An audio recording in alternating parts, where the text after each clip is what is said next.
નમસ્કાર ખેડૂત મિત્રો, આજના વિડીયોની અંદર આપણે વાત કરીશું BASF કંપનીનું બાસાગ્રાન જે ખેડૂતો સૈયા માટે ખાસ કરીને ઉપયોગ કરતા હોય છે.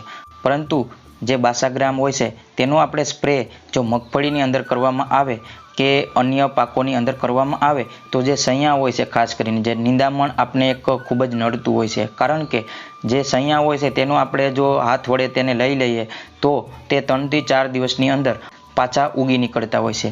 તેથી ખાસ કરીને ખેડૂતો તે કંટાળી અને આપણે દવાનો સ્પ્રે કરતા હોય છે.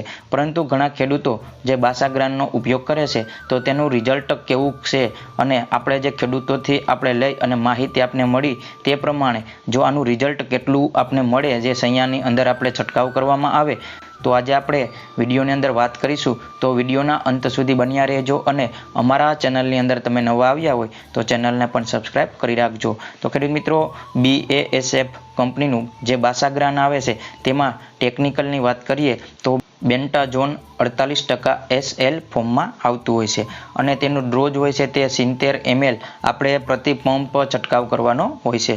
અને જો કિંમતની વાત કરીએ તો 800 mlના 800 થી લઈ અને 900 રૂપિયા તેનો ભાવ હોય છે. તો ખાસ કરીને જે આપણે કન્ટેન્ટ અને ડ્રોઝ વિશે અને કિંમત વિશે જાણકારી લઈ લીધી, પરંતુ જે ખેડૂતોએ જે બાસાગ્રાનનો ઉપયોગ કર્યો છે અને તેને છંટકાવ કર્યો છે તેને કેવું રિઝલ્ટ મળ્યું, અને ઘણા ખેડૂતોને હજી પણ સૈયા છે તે પણ વિચારતા હોય છે કે આપણે બાસાગ્રાનનો ઉપયોગ કરવો જોઈએ. તો પહેલાં તો આપણે એ વાત કરી લઈએ કે બાસાગ્રાનનો ઉપયોગ આપણે કયા કયા પાકો ઉપર કરી શકીએ. તો જે સોયાબીન હોય છે, મગ હોય છે, અડદ હોય છે, મગફળી હોય છે અને ધાન હોય છે તેવા પાકોની અંદર આપણે સ્પ્રે કરી શકીએ. પરંતુ ખેડૂત મિત્રો, તમારા પાકની અંદર જો નિંદામણ હોય છે તે 2 થી 3 પાનનું જ્યારે થાય ત્યારે આપણે સ્પ્રે કરવાનું હોય છે.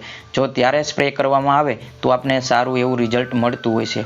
પરંતુ જો તેનાથી મોટા નિંદામણ થયા હોય તો બાસાગ્રાન એટલું રિઝલ્ટ આપતું નથી. અને જે સૈયા, ખાસ કરીને આપણે સૈયા ઉપર બાસાગ્રાન છે તેનો ઉપયોગ વધારે પૂરતા કરતા હોય છે. કારણ કે અન્ય નિંદામણની દવાઓ આવે છે તેથી આપણે બાસાગ્રાનનો ઉપયોગ નથી કરતા. પરંતુ જે ખેડૂતોને સૈયા છે તે ખાસ કરીને બાસાગ્રાનનો જ ઉપયોગ કરે છે. કારણ કે સૈયા માટે બીજી અન્ય દવા એટલી કારગર નથી. તો આપણે જે સૈયા છે તેને આપણે જો આનો સ્પ્રે કરવો હોય તો 2 થી 3 ઇંચના જ્યારે સૈયા થાય ત્યારે આપણે જો સ્પ્રે કરવામાં આવે તો આપણે એક સારું રિઝલ્ટ મળતું હોય છે. પરંતુ ઘણા ખેડૂતોના પ્રશ્ન આવે છે કે જે બાસાગ્રાન છે, ઘણા ખેડૂતોને અમને માહિતી પણ મળી છે, તે કહેતા હોય છે કે જે બાસાગ્રાન છે તે રિઝલ્ટ પૂરેપૂરું આપતું નથી અને જે સૈયા હોય છે તે પાછા ફૂટી નીકળતા હોય છે. જો તમે પણ બાસાગ્રાનનો ઉપયોગ કર્યો હોય તો અમને કોમેન્ટ બોક્સની અંદર જરૂરથી લખજો. કારણ કે આપણે એક ખેડૂતની માહિતી આપણે લાખો ખેડૂતો સુધી પહોંચાડી શકીએ તે આપણે પ્લેટફોર્મમાં કામ કરી રહ્યા છીએ. તો ખેડૂત મિત્રો, જે બાસાગ્રાન છે તેનું પૂરેપૂરું રિઝલ્ટ મળતું નથી. કારણ કે ઘણા ખેડૂતોની માહિતી અમને મળી છે અને આપણે જે બાસાગ્રાનનો ખેડૂતોએ ઉપયોગ કર્યો છે તો પૂરેપૂરું રિઝલ્ટ મળતું નથી. તમે અન્ય જે વિડીયા જોયા હશે તેમાં કહેતા હશે કે બાસાગ્રાનનો ઉપયોગ કરવાથી આપણે સૈયામાં 100% રિઝલ્ટ મળે છે, પરંતુ એવું નથી. તમારા પાકની અંદર જો સૈયા હોય અને તમે જે બાસાગ્રાનનો ઉપયોગ કરો તો 100% રિઝલ્ટ મળતું નથી, તે પાછા ફૂટી નીકળે છે.